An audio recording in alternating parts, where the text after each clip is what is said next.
Welcome students. Today we are going to start isomerism in alkenes. Okay. Before starting isomerism in alkenes, you should know the definition of isomerism. काय असते बरं definition आयसोमेरिझमची? तर तुम्हाला चांगल्या पद्धतीने माहिती आहे. मागच्या टॉपिक मध्ये पाहिलं होतं आपण की टू ऑर मोर कंपाउंड्स काय सांगतो का two or more compounds having same molecular formula are called as isomerism. Okay, आपल्याला हेही माहिती आहे basic principles of organic chemistry या कंटेंट मध्ये आपण पाहिलं होतं. ऑर्गॅनिक कंपाउंड आयसोमेरिझम प्रॉपर्टी दाखवतो. कोणतं? आयसोमेरिझम. ओके, जे जे ऑर्गॅनिक कंपाउंड आयसोमेरिझम प्रॉपर्टी दाखवतात ते किती प्रकारचे असतात तर लक्षात ठेवा. Two or more compounds having same molecular formula are called as isomers of each other and the phenomenon is called as isomerism. Organic compound possibly show main two type of isomerism. एक आहे structural isomerism आणि दुसरं आहे stereo isomerism. बरोबर आहे. एक आहे structural isomerism, दुसरं आहे स्टेरिओ आयसोमेरिझम. स्ट्रक्चरल आयसोमेरिझम मध्ये दोन किंवा दोनपेक्षा जास्त कंपाऊंडचा मॉलिक्युलर फॉर्म्युला सारखा असतो पण त्यांचा स्ट्रक्चरल फॉर्म्युला वेगळा असतो. ओके, स्ट्रक्चरल आयसोमेरिझमचे 5 प्रकार असतात. कोणकोणते?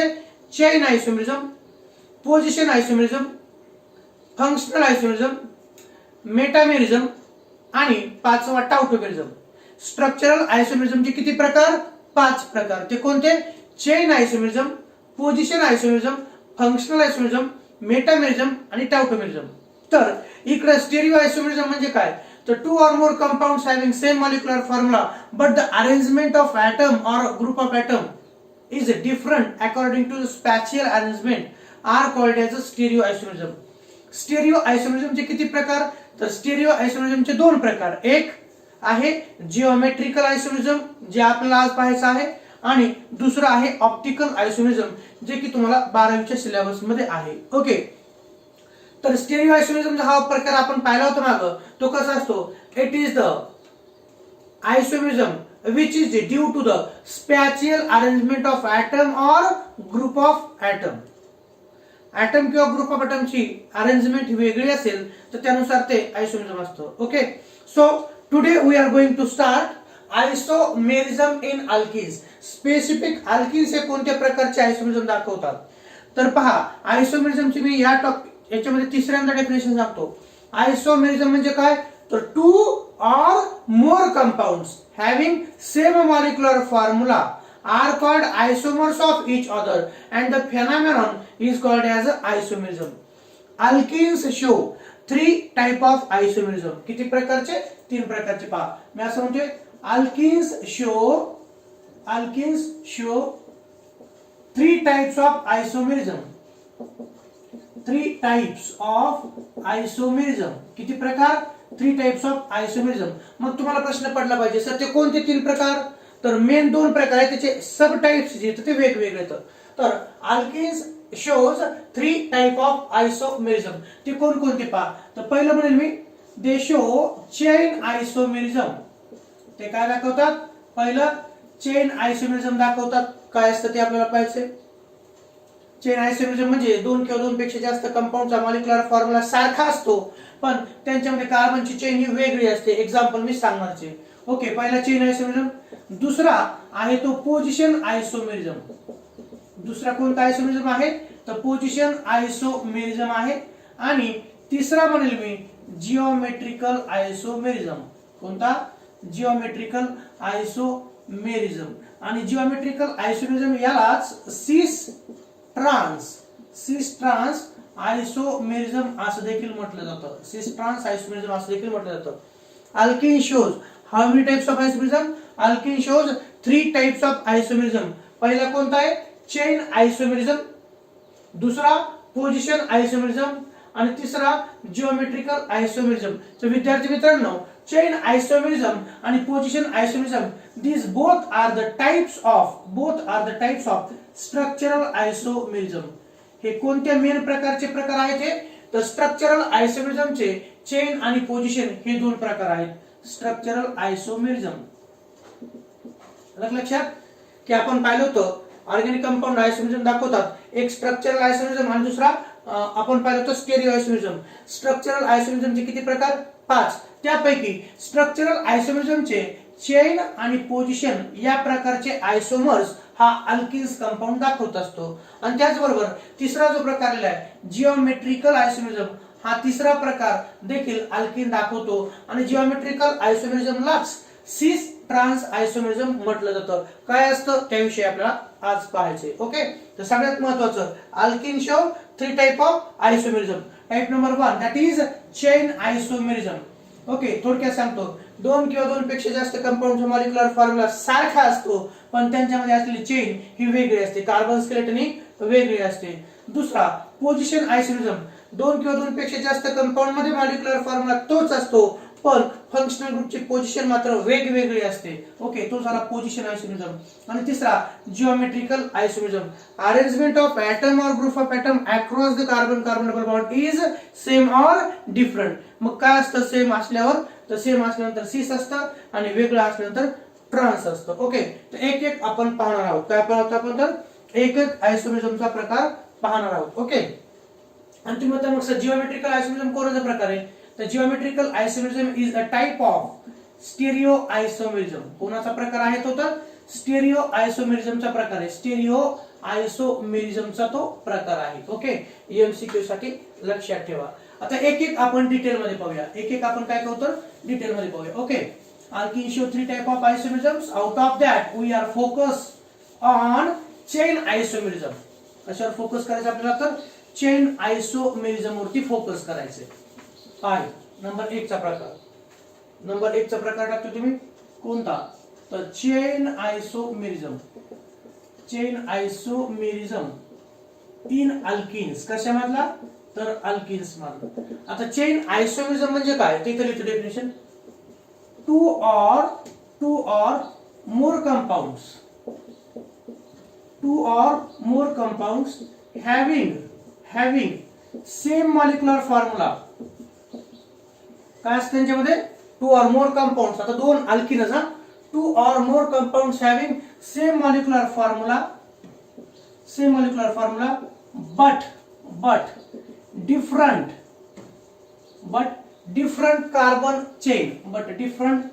carbon chain किंवा skeleton. different carbon chain किंवा skeleton हा, त्याला चेनलाच काय म्हणतात आपण? skeleton are called chain isomers and the phenomenon is called as a chain isomerism. Are called chain isomers and phenomenon is called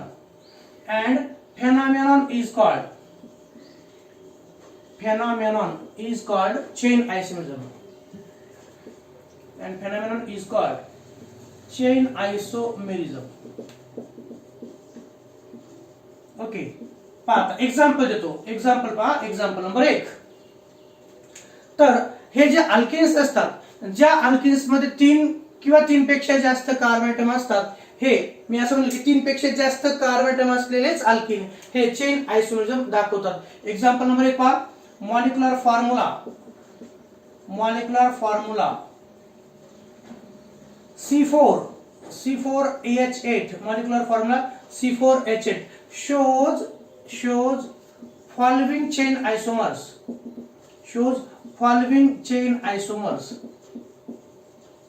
C4H8 हा किती चेन आयसोमर्स दाखवतो? तर तुम्ही पाहू शकता. आता चेन आयसोमर्स म्हणजे काय? तर पॉसिबल किती वेगवेगळे चेन काढता येतील. कार्बन किती येतं? 4. पहा इथं सांगतो. 1 नंबरचं स्ट्रक्चर मी काढतोय. 1 कार्बन, दुसरा कार्बन, तिसरा कार्बन आणि 4 कार्बन. 1 2 3 4 कार्बन किती काढले? 4. आता आपल्याला अल्किन म्हटलं की एक डबल बॉन्ड द्यायचाच आहे. मी जर असं म्हटलं की आपण इथं डबल बॉन्ड दिला, चला इथं डबल बॉन्ड दिला, बाकीचे काय असतील तर हायड्रोजन, इथं CH2, इथं CH, इथं CH2 आणि इथं CH3. या कंपाऊंडचं नाव काय बरं? आपण नॉमेनक्लेचर पाहिलेले. या कंपाऊंडचं नाव काय आहे? तर तुम्हाला माहिती आहे नंबरिंग आपल्याला डबल बॉन्डच्या डाव्या साईडला द्यावी लागेल, म्हणजेच डबल बॉन्ड ज्या साईडला जवळ त्या साईडला. आपल्याला नॉमेनक्लेचर माहिती आहे. Select the longest continuous carbon chain. Okay, give numbering to the chain from that end which is nearer to the carbon. Double bond म्हणजे इकडच्या साईडनं याला 1, याला 2, याला 3, याला 4. ओके, तर 4 कार्बन ऍटम असलेला अल्केन ब्युटेन असतो. इथे डबल बॉन्ड आहे, अल्केनचं एएनई काढायचं, ईएनई जोडायचं आणि डबल बॉन्ड हा 1 नंबर पासून आहे म्हणून त्याचं नाव आहे ब्यूट 1 ईएनई. काय नाव आहे त्याचं? ब्यूट 1 ईएनई. ओके, हे झालं त्याचं आयुपीएसी नेम. आणि विद्यार्थी मित्रांनो, हा कार्बन आहे, हा कार्बन आहे 1 नंबरचा कार्बन, त्याचा अल्फा असं त्याला नोटेशन दिलं जातं आणि म्हणून अल्फा ब्युटिलिन, अल्फा ब्युटिलिन हे त्याचं कॉमन नेम आहे. कोणतं? अल्फा ब्युटिलिन. अल्किनचं कॉमन नेम लिहित असताना पॅरेंट अल्किनचं एएनई काढून वायएलईएनई टाकलं जातं. म्हणून तुम्हाला थोडक्यात अल्फा ब्युटिलिन हे या कंपाऊंडचं कॉमन नेम आहे आणि ब्यूट 1 ईएनई या कंपाऊंडचं आयुपीएसी नेम आहे. हे एक झालं. आता दुसरं एक्झाम्पल पहा, दुसरं एक्झाम्पल पहा. आपल्याला आणखीन कार्बन मध्ये काय बदल करता येतो का? 1 2 3 4 कार्बन काढले आपण. किती कार्बनची चेन आहे? इथं carbon chain of 4 carbon atom. Carbon chain of 4 carbon atom. किती? 4 कार्बन ॲटम्स. आता दुसरी पॉसिबिलिटी पहा, मी काढतोय 1 2 आणि 3. किती कार्बन काढले? 1 2 आणि 3 कार्बन काढले. ओके, आणि एक कार्बन काय करतो? इकडे काढतोय. ओके, एक कार्बन काय करतो? इकडे काढला. आणि इथं मी जर डबल बॉन्ड टाकला किंवा इथं टाकला, तर हा इथं जर डबल बॉन्ड टाकला, ओके तुम्ही म्हणता तसं, इथं डबल बॉन्ड टाकला 2 कार्बन मध्ये. ओके, राहील हायड्रोजन जोडा. इथं CH2, इथं CH, इथं CH3 आणि इथं CH3. ओके, तर विद्यार्थी मित्रांनो, याचं नाव काय असेल? तर पहा, select the longest continuous carbon chain containing carbon carbon double bond. Select केली. Give numbering to the chain from that end which is nearer to the double bond. Carbon carbon double bond डाव्या साईडने जवळ आहे म्हणून याला 1 number, याला 2 number, याला 3 number. Okay, या कंपाऊंडचा आयुपीएसी नेम काय? 2 नंबरच्या कार्बनला मिथिल ग्रुप जोडलाय म्हणून या कंपाऊंडचं आयुपीएसी नेम आहे 2 मिथिल. आणि 3 कार्बनचा पॅरेंट अल्केन प्रोपेन, त्याचं एएनई काढायचं, ईएनई टाकायचं आणि डबल बॉन्ड हा 1 नंबरच्या कार्बन पासून सुरू आहे म्हणून या कंपाऊंडचं नाव 2 मिथिल प्रोपीन. काय नाव असेल तर 2 मिथिल प्रोप 1 ईएनई किंवा प्रोपीन सिंपली लिहिलं तरी चालतं बरं का. कारण ज्या वेळेस 1 नंबरच्या कार्बन पासून डबल बॉन्ड सुरू होतो तिथं 1 लिहिलं काय किंवा नाही लिहिलं काय फरक पडत नाही. 2 मिथिल प्रोपीन हा झाला. ओके, आणि याचं कॉमन नेम तुम्हाला सांगतो विद्यार्थी मित्रांनो, 1 2 3 3 कार्बनची लांबलचक साखळी आहे. 2 नंबरच्या कार्बनला मिथिल ग्रुप जोडलाय म्हणून आपल्याला माहिती आहे प्रिफिक्स कोणता वापरतो आपण? आयसो. आणि ब्युटेनचा एएनई काढून वायएलईएनई हा सफिक्स जोडला तर त्याचं कॉमन नेम होतं आणि म्हणून आयसोब्युटिलिन हे या कंपाऊंडचं कॉमन नेम आहे. ओके, मला सांगा 1 2 3 4 इथं जी कार्बन चेन होती किती कार्बनची होती? Carbon chain of 4 carbon atoms. आता हा जो कंपाऊंड आहे लांबलचक साखळी किती कार्बनची आहे? तर 1 2 आणि 3. मग फरक आहे का नाही? तर फरक आहे. चौथा कार्बन कुठे? तर तो सिलेक्टेड चेनच्या बाहेरच्या साईडला, तो ब्रांच मध्ये गेलेला आहे. ओके, आणि म्हणून मी असं म्हणतोय carbon chain of 3 carbon atoms. Carbon chain of 3 carbon atoms. किती कार्बनची साखळी लांबलचक? तर इथं मात्र 1 2 3 कार्बनची आहे आणि या कंपाऊंड मध्ये मात्र 1 2 3 आणि 4 कार्बनची. म्हणून हे एकमेकाचे कोणते आयसोमर्स आहेत? तर आपण असं म्हणू शकतो याचा चेन आयसोमर्स हा आहे आणि याचा चेन आयसोमर्स हा आहे. तर एकमेकाचे हे काय झाले? तर चेन आयसोमर्स झाले. कशामुळे चेन आयसोमर्स झाले? तर पहा, दोघांचा मॉलिक्युलर फॉर्म्युला. यात कार्बन किती आहेत पहा बरं. यात कार्बन 4 आहेत. हे पहा, कार्बन 4. हायड्रोजन किती तर 2 आणि 1 3, 3 आणि 2 5 आणि 5 आणि 3 8. हायड्रोजन किती तर 8, C4H8. ओके, आता या कंपाऊंडचा मॉलिक्युलर फॉर्म्युला पहा. 1 2 3 आणि 4. ओके, टोटल कार्बन किती तर 4. तुम्ही म्हणता सर लाईन मध्ये 3च येतं. मॉलिक्युलर फॉर्म्युला म्हणजे काय? तर एखाद्या कंपाऊंड मध्ये टोटल नंबर ऑफ ॲटम्स जे असतात सारखे किंवा वेगळे यांची सम म्हणजे त्याला आपण म्हणतो molecular formula. Total number of atoms present in a molecule is called as a molecular formula. Okay, किती? 3 आणि 1 4. कार्बन 4. हायड्रोजन किती येतं? हे 2 आणि 1 3, 3 आणि 3 6. सॉरी, 2 आणि 1 मिनिट. इथं हायड्रोजन येणार नाही कारण त्याची कार्बनची व्हॅलेन्सी सॅटिस्फाय आहे. ओके, सॉरी, 1 हे पहा 2 आणि 3 5 आणि 3 8. हायड्रोजन किती तर 8.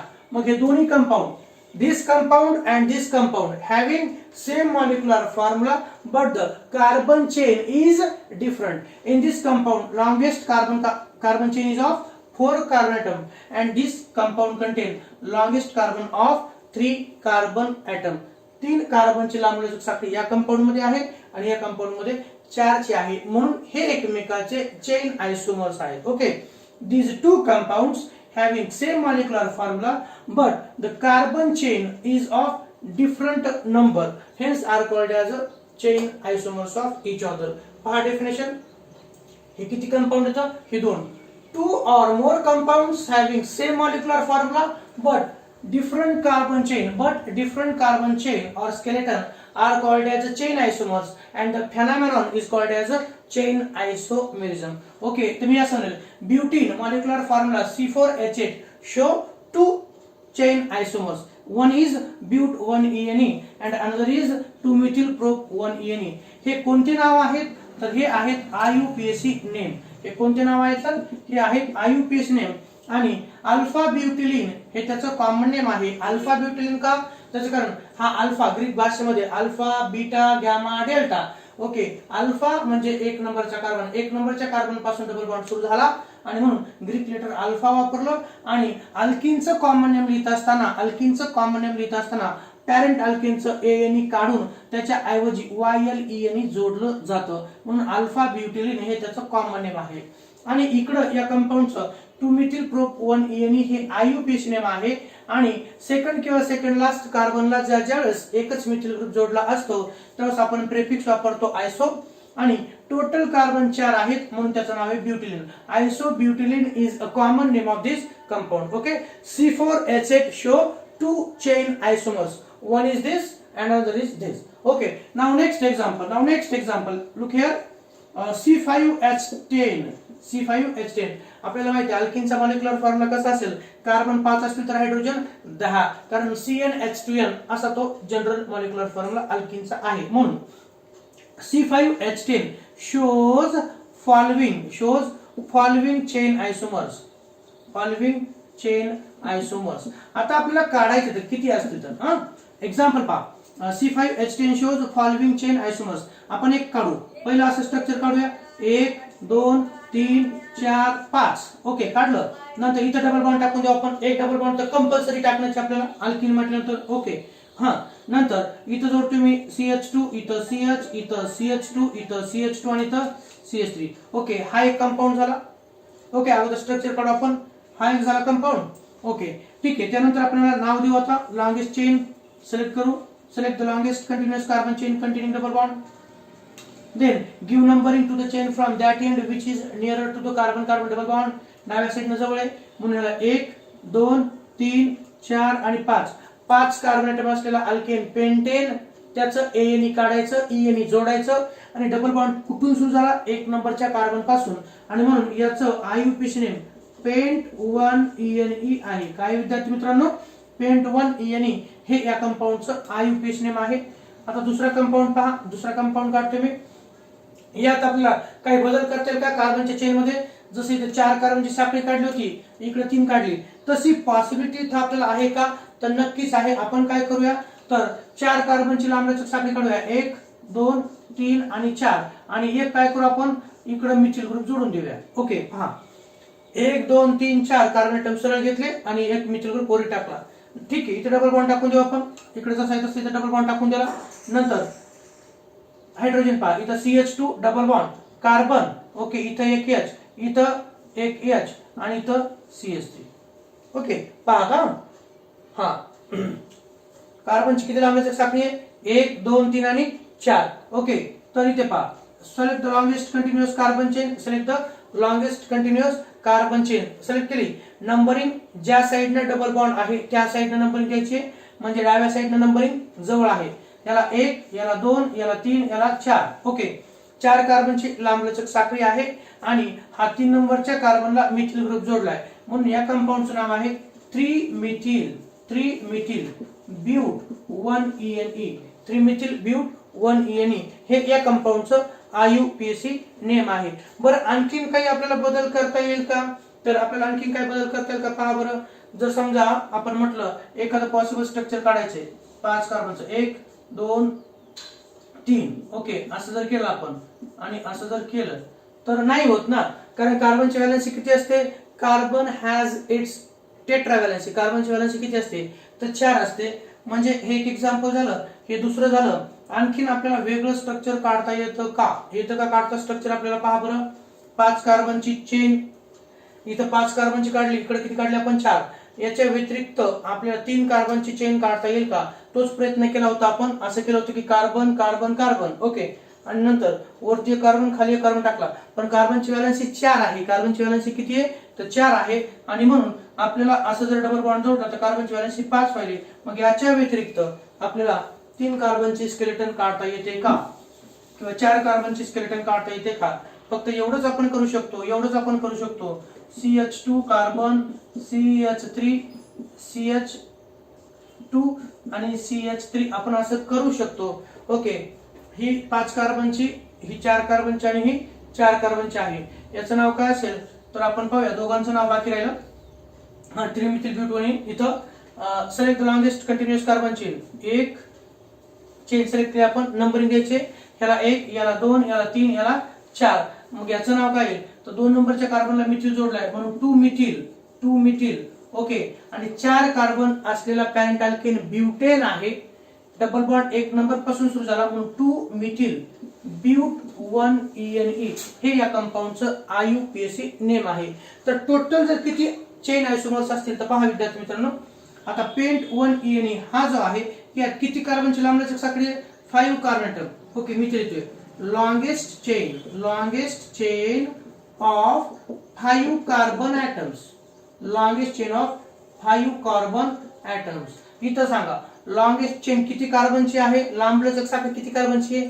4. ओके, म्हणून इथे तुम्ही longest chain of 4 carbon atoms. longest chain of 4 carbon atoms. आणि इथं longest chain किती कार्बनची आहे? तर इथं पण longest chain of 4 carbon atom. 4 carbon atoms. 4च कार्बनचे आहे. मग आता मी जर तुम्हाला विचारलं C5H10 shows how many chain isomers, किती चेन आयसोमर्स आहेत? तर इथं 2च चेन आयसोमर्स येतं. पहा, हा 5 कार्बनची, हा जो कंपाऊंड आहे यामध्ये किती कार्बन येतं? 5. आणि यामध्ये किती येतं? 4. हा कंपाऊंड आणि हा कंपाऊंड एकमेकाचे चेन आयसोमर्स येतं. हा कंपाऊंड आणि हा कंपाऊंड एकमेकाचे चेन आयसोमर्स. त्याचं कारण यामध्ये 5 कार्बन ॲटम आहेत आणि यामध्ये 4 कार्बन ॲटम आहेत, म्हणून हे दोघं एकमेकाचे चेन आयसोमर्स. तसंच कंपाऊंड नंबर 1 आणि कंपाऊंड नंबर 3 हे देखील एकमेकाचे काय आहेत? तर चेन आयसोमर्सच आहेत. किती येतात? चेन आयसोमर्स येतात. यामध्ये किती कार्बन येतं? 5 कार्बन ॲटम आणि इथे किती येतं? 4 कार्बन ॲटम येतं. म्हणून मी असं म्हणेल की C5H10 also show 2 चेन आयसोमर्स. किती येतं? 2 चेन आयसोमर्स आहेत. फक्त इकडे पण 4 ची आहे, इकडे पण 4 ची. फक्त कंपाऊंड दोन कसे तर वेगळे आहेत. ओके, हे 5 कार्बनचा, हा 4 कार्बनचा आणि हा पण 4 कार्बनचा. हे एकमेकाचे चेन आयसोमर्स नाही होणार. इकडे लक्ष द्या, हे एकमेकाचे चेन आयसोमर्स नाही होणार. कंपाऊंड नंबर 1 आणि कंपाऊंड नंबर 2 हे चेन आयसोमर्स. कंपाऊंड नंबर 1 आणि कंपाऊंड नंबर 3 हे देखील चेन आयसोमर्स आहेत. C5H10 show 2 chain isomers. One is pentene, another is 3-methyl-butene, किंवा वन इज पेंटीन, दुसरा कोणता असेल तर 2-methyl-but1NE. कार्बन स्केलेटन मात्र कसे असणं आवश्यक आहे? तर वेगळे असणं आवश्यक आहे. इथं 4 कार्बनची, इथं पण 4 कार्बनची आहे. हा, जर तसा विचार केला तर कार्बन इथं 3 ला बाउंडेड आहे, इथं मात्र कितीला बाउंडेड तर 2 ला आहे. ओके, तर C4H8 show 2 total chain isomers and C5H10 show 3 total isomers. पण त्यातली 5 कार्बनचा एक आयसोमर आणि 4 कार्बनचे किती आयसोमर्स आहेत? तर 2 आयसोमर्स आहेत. ओके, तर कधी कधी तुम्हाला paint 1ENE and 2-methyl-but1NE R, तर ते काय असेल तर चेन आयसोमर्स असतील. किंवा 3-methyl-but1NE आणि पेंट 1ENE हे काय येतं? हे पण काय तर एकमेकाचे चेन आयसोमर्स आहेत. कृपया ते लक्षात ठेवा. Okay, so this is all about the chain isomerism of alkenes. अल्किनच्या मॉलिक्युलर फॉर्म्युला सारखा असतो, पण त्यांच्यामध्ये असलेले कार्बनचे स्केलेटन वेगळे असते. त्यांना आपण म्हणतो चेन आयसोमेरिझम. काय म्हणतो आपण त्यांना? तर चेन आयसोमेरिझम असं म्हणतो. टोटल C5H10 चे किती चेन? तर 3 चेन आयसोमर्स. त्यातले हे 2 एकमेकाचे चेन आयसोमर्स, हे 2 एकमेकाचे चेन आयसोमर्स. पण हे दोन एकमेकाचे चेन आयसोमर्स होतील का? नाही. त्याचं कारण इथं पण 4च कार्बन ॲटम आहेत, इथं पण 4च कार्बन ॲटम आहेत. ओके, तर हे झालं चेन आयसोमेरिझम इन अल्केन्स. आता आपण पाहूया पोझिशन आयसोमेरिझम इन अल्केन्स. काय पाहायचं आपल्याला? तर पोझिशन आयसोमेरिझम इन अल्केन्स. हे रफ करतोय मी.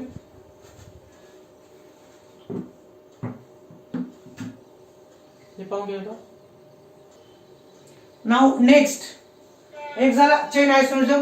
दुसरा आपण पाहूया पोझिशन आयसोमेरिझम. दुसरा कोणता पाहिजे आपल्याला अल्किनचा? तर तो आहे पोझिशन आयसोमेरिझम. कोणता आहे? तर पोझिशन आयसोमेरिझम. आता काय असतं पहा पोझिशन आयसोमेरिझम. तर पोझिशन आयसोमेरिझमची डेफिनेशन सांगण्याअगोदर एक्झाम्पल देतो. Example number 1, CH2 double bond CH2 आणि CH3 हा कंपाऊंड पहा. याचा आयुपीस नेम काय? आताच आपण पाहिलं सगळ्यात longest continuous carbon chain. Give numbering to the chain from that end which is near to the carbon carbon double bond. Double bond या साइडने. ओके, 1 2 3 आणि 4. कार्बन किती येतात? 4. तर विद्यार्थी मित्रांनो याचा आयुपीस नेम काय? आताच थोड्या वेळापूर्वी आपण लिहिलं होतं. तर त्याचं नाव आहे ब्यूट 1ENE. काय याचा आयुपीस नेम? ब्यूट 1ENE. हा एक कंपाऊंड. आणि दुसरा कंपाऊंड काढतो तो असा पहा 1 2 3 4 कार्बनचाच. 1 2 3 आणि 4 कार्बनचा. पण इथं कार्बन कार्बन डबल बॉन्ड हा 1 आणि 2 मध्ये होता. मी जर याला 1 नंबर दिला, ह्याला 2 नंबर दिला, हे 3 आणि हा 4 जर असेल तर आता डबल बॉन्ड मात्र कार्बन नंबर 2 आणि 3 मध्ये आहे. ओके, तर इथं CH3. ओके, इथं CH डबल बॉन्ड CH आणि इथं CH3. या कंपाऊंडचं नाव काय? या कंपाऊंडचं नाव काय? तर select the longest continuous carbon chain. Select केली. नंतर नंबरिंग ज्या साइडने डबल बॉन्ड आहे त्या साइडने द्यायची. इथं जर आपण पाहिलं 1 2 3 4 तर इकडच्या कंपाऊंड मध्ये 1 नंबर पासून डबल बॉन्ड सुरू झाला होता. तर इथं मात्र डबल बॉन्ड हा 2 नंबर पासून सुरू झाला, म्हणून आपण डाव्या साइडने नंबरिंग देऊ शकतो किंवा उजव्या साइडने नंबरिंग देऊ शकतो. इक्वी डिस्टन्स पोझिशनला हा डबल बॉन्ड आहे. ओके, म्हणून 1 2 3 4 4 कार्बन ॲटम असलेला करंट अल्केन ब्युटेन. इथे डबल बॉन्ड आहे, ए नी काढायचं. आणि डबल बॉन्ड कुठून सुरू झाला? 2 नंबरच्या कार्बन पासून सुरू झाला, म्हणून या कंपाऊंडचं आयुपीस नेम हे ब्यूट 2ENE आहे. हा ब्यूट 1ENE आणि हा ब्यूट 2ENE. दोघांचा मॉलिक्युलर फॉर्म्युला पहा. कार्बन किती येतं? 1 2 3 आणि 4. किती कार्बन? 4. इथं 1 2 3 आणि 4च कार्बन. म्हणजे दोन्ही कंपाऊंडचा मॉलिक्युलर फॉर्म्युला हा सारखाच आहे. C4. हायड्रोजन 2 आणि 1 3 आणि 2 5 आणि 3 8. C4H8. इथं 3 आणि 1 4 आणि 1 5 आणि 3 8. C4H8. Both these but 1ENE and but 2ENE having same molecular formula, same structural formula. दोघांचे कार्बन चेन 4च कार्बनचे आहे. फक्त एवढंच आहे की इथं कार्बन नंबर 1 आणि 2 मध्ये डबल बॉन्ड आहे, तर इथं कार्बन नंबर 2 आणि कार्बन नंबर 3 मध्ये डबल बॉन्ड आहे. आणि डबल बॉन्डची पोझिशन ही इथं 1 आणि 2 च्या मध्ये आहे, तर इथं 2 आणि 3 च्या मध्ये आहे, म्हणून यांना पोझिशन आयसोमर्स असं म्हटलं जातं. ओके, तर याचं कॉमन नेम अल्फा ब्युटिलिन आहे. काय नाव याचं? अल्फा ब्युटिलिन. आणि याचं मात्र कोणतं? हा अल्फा हा बीटा. ओके, हा अल्फा हा बीटा हा गॅमा हा डेल्टा. तसा हा अल्फा हा बीटा हा गॅमा आणि हा डेल्टा. इथं मात्र बीटा पासून डबल बॉन्ड सुरू झाला, म्हणून याचं कॉमन नेम बीटा ब्युटिलिन हे आहे. हा बीटा ब्युटिलिन आणि हा कोणता? तर alpha butylene. So these are the position isomers of each other. हे एकमेकाचे कोणते आहेत? तर हे पोझिशन आयसोमर्स आहेत. म्हणून पोझिशन आयसोमर्स म्हणजे काय? 2 or more compounds having same molecular formula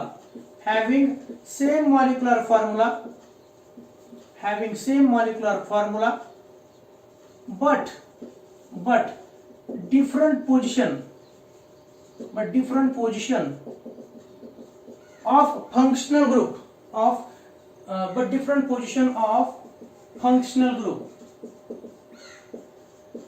group are called different position of functional group in structure functional group in structures are called functional isomers of each other. Functional isomers of each other. ठीक आहे, functional isomers of each other. तर पहा ह्या दोनही कंपाऊंडचा molecular formula C4H8 आहे. हे दोन वेगळे कंपाऊंड आहेत. हा ब्यूट 1ENE आहे आणि हा ब्यूट 2ENE आहे. Both these compounds having same molecular formula, but the position of functional group, that is carbon double bond, is in here, carbon number 1 and 2, and is in this compound 2 and 3. Position of functional group, position of double bond is different. Okay, hence are called as a position isomers. यांना काय म्हणतो आपण तर position isomers. लक्षात आलं का? Alkene show position isomer also. These two compounds having same molecular formula, but the position of functional group, that is carbon double bond, is different in both these compounds. Hence are called as position isomers. Called as a, इथे मी functional चुकून याला काय म्हणतो आपण तर position आयसोमर्स असं म्हणतो. Two or more compounds having same molecular formula, but the position of functional group in structure is different. In structure is different are called position isomers of each other. Okay, तर हा एक compound आणि हा दुसरा compound एकमेकाचे position आयसोमर्स आहेत. याचं नाव alpha ब्युटिलिन, याचं नाव beta ब्युटिलिन. Okay, हा ब्यूट 1ENE, हा ब्यूट 2ENE. इथं कार्बन डबल बॉन्ड हा 1 आणि 2 च्या मध्ये आहे, तर इथं 2 आणि 3 च्या मध्ये आहे. ओके, दुसरा पाहिला आपण पोझिशन आयसोमिझम ऑफ अल्किन. आता आपण पाहू तिसरं कोणतं, तर जिओमेट्रिकल आयसोमिझम. आता जिओमेट्रिकल आयसोमिझम हे कशामुळे येतं, तर कार्बन डबल बॉन्ड जे असतात अल्किन मध्ये, कोणता कार्बन डबल बॉन्ड. आपण असं म्हणू शकतो, एक्झाम्पल पाहिजे आपल्याला की अल्किन्स मध्ये कार्बन डबल बॉन्ड असतो, त्याचे काही रेस्ट्रिक्टेड रोटेशन्स असतात, काही ठराविक रोटेशन नुसार आपण जिओमेट्रिकल आयसोमिझम ठरवत असतो. तर अगोदर जिओमेट्रिकल आयसोमिझम म्हणजे काय, त्याची डेफिनेशन पाहूया आपण. तर the isomerism which is arise, पहा काय सांगतो, तर the isomerism which is arise due to the difference in spatial arrangement of atoms or group of atoms around the carbon double bond are called as a geometrical isomerism. थोडक्यात मला सांगायचे की carbon double बॉन्डच्या दोन्ही साइडला जे atom किंवा group of atom असतात त्यांची जी काय अरेंजमेंट असते, विशेष अशी अरेंजमेंट असते, त्या अरेंजमेंट मुळे अल्किन हे दोन प्रकारचे जिओमेट्रिकल आयसोमिझम दाखवतो. ओके, ते कोणते आहेत ते पहा. तर मी असं सांगतोय, यामध्ये दोन प्रकार आहेत. एक आहे सिस आयसोमर. कोणता आहे, तर एक आहे सिस आयसोमर. एक्झाम्पल सांगतो जेणेकरून तुम्हाला ते लगेच लक्षात येतं. तर पहा, सिस आयसोमिझम म्हणजे सिस आयसोमर, आणि दुसरा आहे जो प्रकार त्याला आपण म्हणतो ट्रान्स आयसोमर. एक आहे सिस आणि दुसरा आहे ट्रान्स आयसोमर. ओके, पहा एक्झाम्पल देतो. सिस आयसोमर म्हणजे काय, तर द जिओमेट्रिकल आयसोमिझम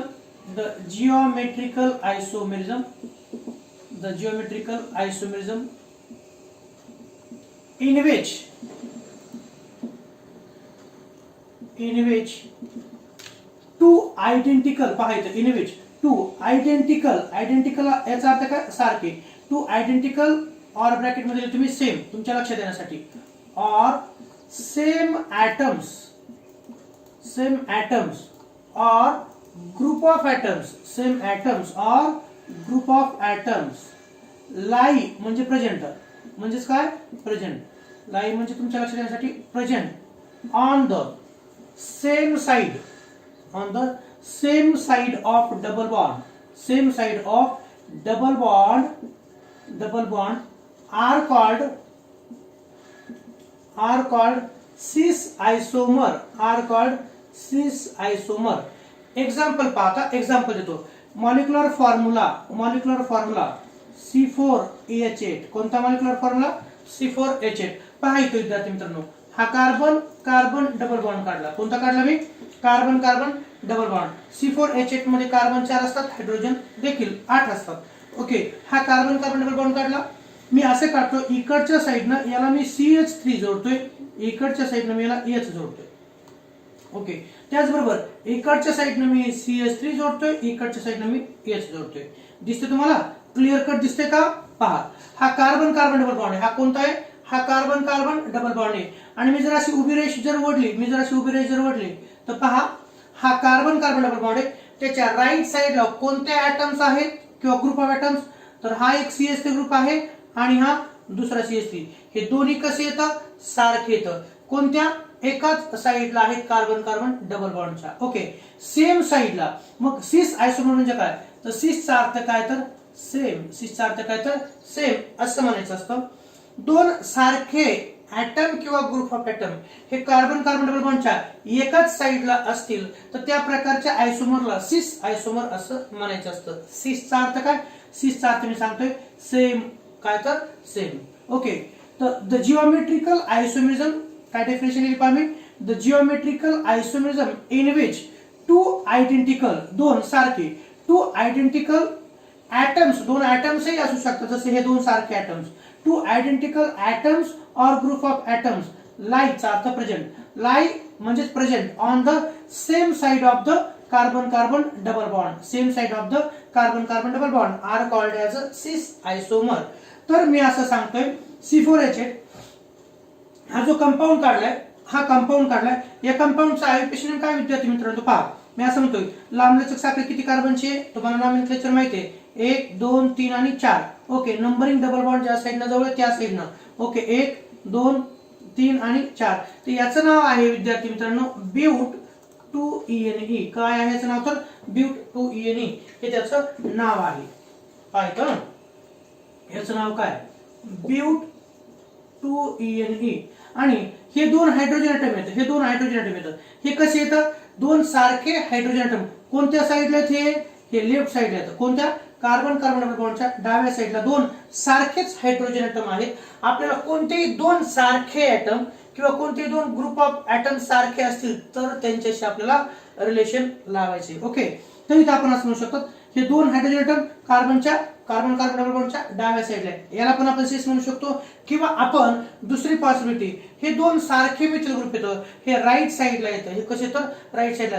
दोन सारखे ॲटम किंवा ग्रुप ऑफ ॲटम हे कार्बन कार्बन डबल बॉन्डच्या कोणत्याही एका साईडला असतील तर त्यांना सिस आयसोमर म्हटलं जातं. हा compound CH3 CH double bond CH CH3 but 2ENE आहे आणि दोन्ही मिथिल ग्रुप हे एकाच साईडला आहेत म्हणून त्याला आपण प्रेफिक्स लावतो सिस. मग सिसचा अर्थ काय? सिसचा अर्थ असा होतो की कोणतेही दोन ॲटम किंवा ग्रुप ऑफ ॲटम हे कार्बन कार्बन डबल बॉन्डच्या एकाच साईडला आहेत म्हणून सिस ब्यूट 2ENE हे या कंपाऊंडचं नाव झालं. ओके, दुसरा पाहता ट्रान्स आयसोमर. आता ट्रान्स आयसोमर म्हणजे काय? तर ट्रान्स याचा अर्थ काय तर मी सांगतोय अपोजिट. ट्रान्सचा अर्थ काय तर अपोजिट. सिसचा अर्थ सेम आणि ट्रान्स याचा अर्थ तुमच्या लक्षात राहण्यासाठी सांगतोय मी अपोजिट. याचा अर्थ काय तर अपोजिट. डेफिनेशन लिहिण्या अगोदर मी एक्झाम्पल काढतोय. पहा इथं, पहा कार्बन कार्बन डबल बॉन्ड हाच कंपाऊंड पण वेगळ्या पद्धतीनं carbon carbon double bond. Okay, इथं CH3 आहे. चला मी इथं काढतोय CH3. इथं काय काढतोय मी? CH3. इथं H आहे. वरचा पहा या कार्बनला जसा इथं CH3 आहे, जसा CH3 काढला तिकडं, जसा H आहे तसा H काढला. पण आता हा जो कार्बन ॲटम आहे याला मात्र मी तसं जोडत नाही, तर इकडे जोडतोय मी CH3 आणि इकडे जोडतोय मी हा H.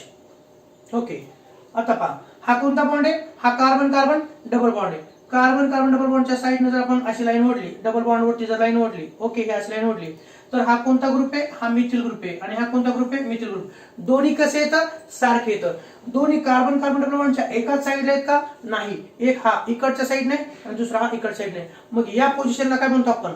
तर ट्रान्स म्हणायचं. काय म्हणायचं? तर trans. When two identical atoms or group of atoms present on the opposite side of the carbon carbon double bond are called as a trans isomer. त्याला काय म्हणायचं असतं? ट्रान्स आयसोमर. मग याची डेफिनेशन कशी चेंज होईल तर पहा, डेफिनेशन कशी चेंज होईल त्याची ट्रान्स आयसोमरची. तर द जिओमेट्रिकल आयसोमरिझम, द जिओमेट्रिकल कोणतं? Geometrical. The geometrical isomerism the geometrical isomerism in which two इथं टू इथं पण शब्द आयडेंटिकलच टू आयडेंटिकल और त्यालाच आपण म्हणतो same to identical or same atoms or group of atoms lie म्हणजे प्रेझेंट ऑन इथं कसं होतं ऑन द सेम साइड होतं ऑन द सेम साइड इथं असेल ऑन द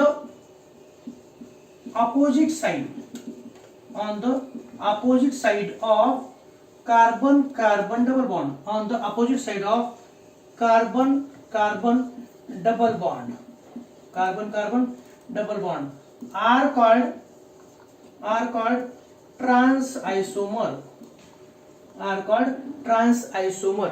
त्यांना करायचं ट्रान्स आयसोमर एक्झाम्पल इथं मॉलिक्युलर फॉर्म्युला C4H8 हाच आहे ओके तर हा सिस होता याचं नाव काय याचं ट्रान्स याचं आयुष्य काय असेल पहा बरं 1 2 3 आणि 4 पहा लांबलचक साखळी किती कार्बनची आहे तर 4 कार्बनची आहे ती साखळी अशी असेल पहा ओके असे असेल ठीक आहे 1 2 3 आणि 4 कार्बनची ओके रूट वर्ड ब्यूट आणि डबल बॉन्ड 2 पासून सुरू झाला ब्यूट 2ENE हे असं असेल आणि फरक एवढाच आहे की हा कार्बन डबल बॉन्ड आहे ओके त्याच्या राईट साइडला कोणत्या साइडला राईट साइडला मिथिल ग्रुप आहे आणि इकडे मात्र तोच कोणत्या साइडला आहे तर लेफ्ट साइडला आहे इथं जर तुम्ही पाहिलं तर लेफ्ट साइडला 2 हायड्रोजन ॲटम होते आणि राईट साइडला काय होते तर 2 सारखे मिथिल ग्रुप होते 2 सारखे मिथिल ग्रुप हे एकाच साइडला होते म्हणून त्याला आपण सिस हा शब्द वापरला आणि इथं मात्र 2 मिथिल ग्रुप हे अपोजिट पोझिशन आहेत म्हणून त्याला काय शब्द वापरायचा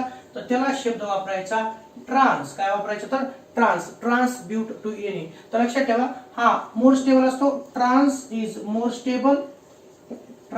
स्टेबल दॅन सिस हा असेल लेस स्टेबल हा कसा असेल तर लेस स्टेबल असेल तर अगोदर जिओमेट्रिकल आयसोमेरिझम म्हणजे काय लक्षात आलं तुमच्या तर जिओमेट्रिकल आयसोमेरिझम म्हणजे काय The isomerism which is due to the difference in spatial arrangement of atoms or group of atoms. आता पहा हा कंपाऊंड आणि हा कंपाऊंड यांच्यामध्ये असलेल्या ॲटमची संख्या कशी आहे तर सारखीच आहे यांच्यामध्ये असलेल्या ग्रुप ऑफ ॲटमची संख्या कशी आहे तर सारखीच पहा ना 2 नंबरच्या कार्बनला इकडे एक CH3 इकडे एक जोडलाय इथं पण 2 नंबरच्या कार्बनला इकडे एक CH3 आणि इकडे एक H जोडलाय 3 नंबरच्या कार्बनला इकडे एक H जोडलाय इकडे CH3 जोडलाय इथं पण 3 नंबरच्या कार्बनला इकडे CH3 जोडलाय इथं H जोडलाय दोन्ही म्हणजे सर्व ॲटम किंवा ग्रुप ऑफ ॲटम सारखेच आहेत फक्त त्यांची जी पोझिशन आहे त्यांची जी अरेंजमेंट आहे ती कशी आहे तर वेगळी आहे आणि अशा वेगळ्या अरेंजमेंटला जिओमेट्रिकल आयसोमेरिझम म्हणायचं असतं म्हणून definition the isomerism which is due to the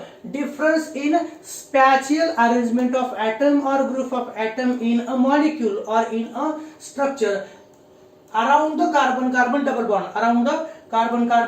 double bond are called as a geometrical isomerism and geometrical isomerism is arise due to the restricted rotation about carbon double bond restricted rotation of carbon double bond मुळे दोन प्रकारचेच आयसोमर्स मिळतात एक आहे तो म्हणजे सिस आयसोमर आणि दुसरा आहे ट्रान्स आयसोमर मग सिस आयसोमर म्हणजे काय तर सिसचा अर्थ काय सेम तर दोन सारखे ॲटम किंवा ग्रुप ऑफ ॲटम हे एकाच साइडला असणं दोन ॲटम किंवा ग्रुप ऑफ ॲटम हे कार्बन डबल बॉन्डच्या एकाच साइडला असणं याला आपण सिस म्हणायचं असतं सिसचा अर्थ same side of the carbon double bond आणि ट्रान्स आयसोमर म्हणजे काय तर दोन सारखे ग्रुप ऑफ ॲटम पण कसे ते एकमेकाच्या अपोजिट आहेत कार्बन डबल बॉन्डच्या अपोजिट साइड आहेत म्हणून सिस आयसोमर म्हणजे काय द जिओमेट्रिकल आयसोमर पाहायचं हा सिस आयसोमर आहे कार्बन डबल बॉन्ड इकडे CH3 इकडे CH3 इथे H okay the geometrical isomerism in which two identical पाहायचं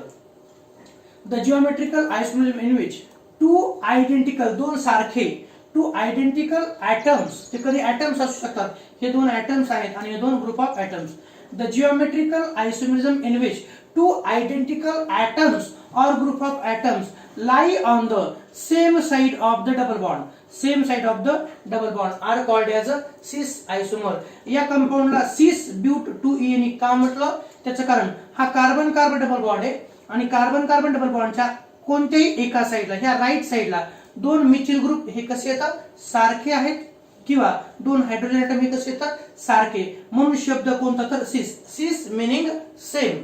to atoms or group of atoms which are similar present on the same side of the double bond is called as a cis isomer, and another is a trans. Okay, molecular formula दोन्ही कंपाऊंडचा सारखाच आहे, structural formula ही सारखाच आहे, फक्त arrangement of atoms किंवा group of item ही वेगळी आहे. हा कार्बन कार्बन डबल बॉन्ड आहे, याच्या राईट साईडला CH3 आहे आणि इथं 3 नंबरच्या कार्बनला लेफ्ट साईडला CH3. दोन सारखे ग्रुप ऑफ ॲटम पण एकमेकाच्या ते अपोजिट आहेत, ते एकमेकाच्या विरोधात आहेत. ओके, हे दोन methyl group carbon carbon double बॉन्डच्या अपोजिट साईडला, हे दोन हायड्रोजन ॲटम सारखे आहेत पण एकमेकाच्या अपोजिटला येतं. मग ट्रान्स आयसोमर, तर ट्रान्स या शब्दाचा अर्थ आहे अपोजिट.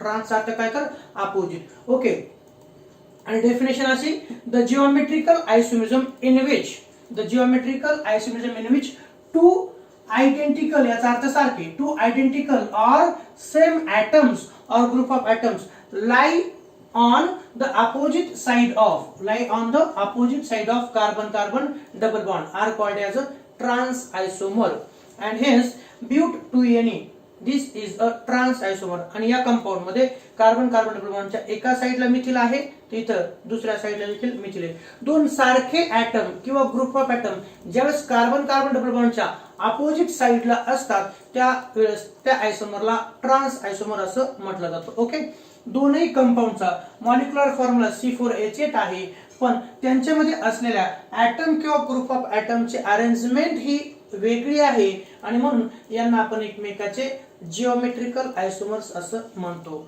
जिओमेट्रिकल आयसोमरिझमचे किती प्रकार म्हणजे किती टाइप्स त्यातले, तर एक आहे सिस आयसोमर आणि दुसरा आहे ट्रान्स आयसोमर.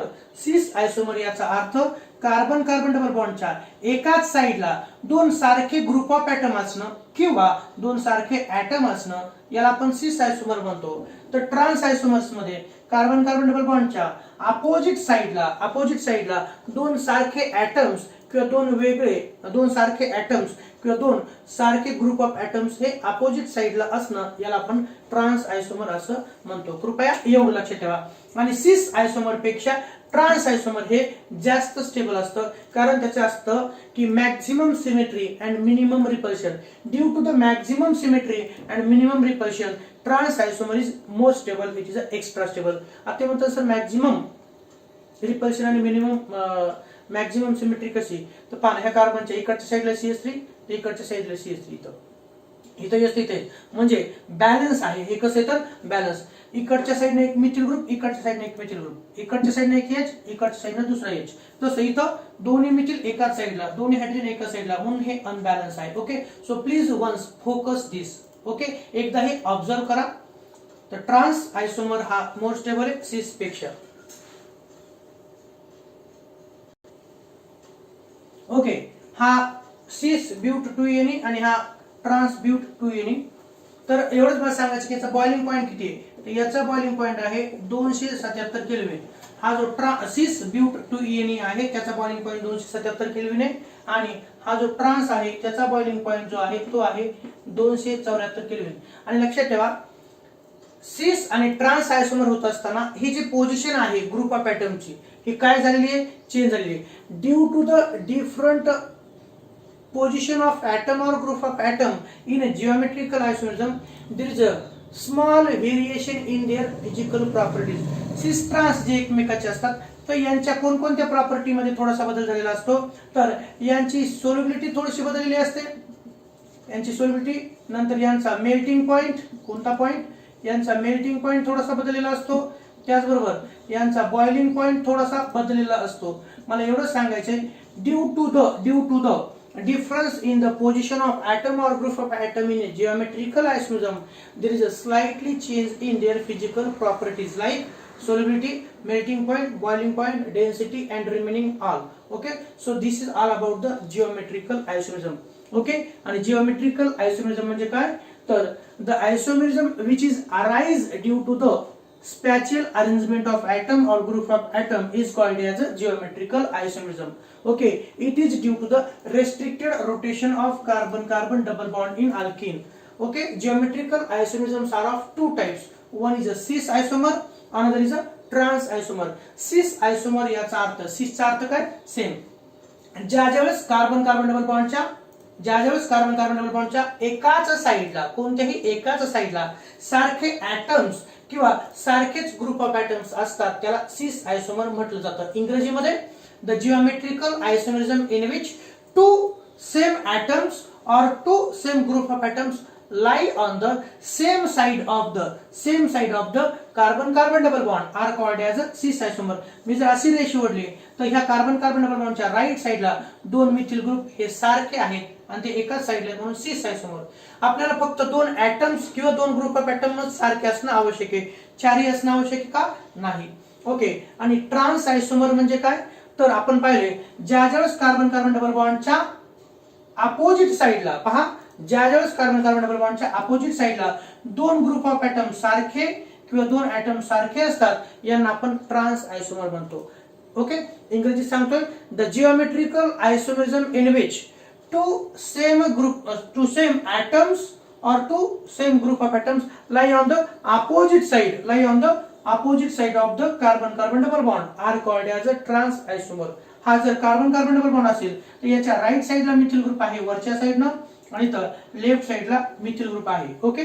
कार्बन कार्बन डबल बॉन्डच्या अपोजिट साइडला दोन ग्रुप ऑफ ऍटम सारखे असतात किंवा दोन सारखे ऍटम्स हे अपोजिट साइडला असतात त्याला ट्रान्स आयसोमर्स म्हणायचं असतं. And due to the different arrangement of atom or group of atom they having slightly changes in physical properties like solubility, melting point, boiling point, density and remaining all. Okay, so please observe this and thank you so much to all.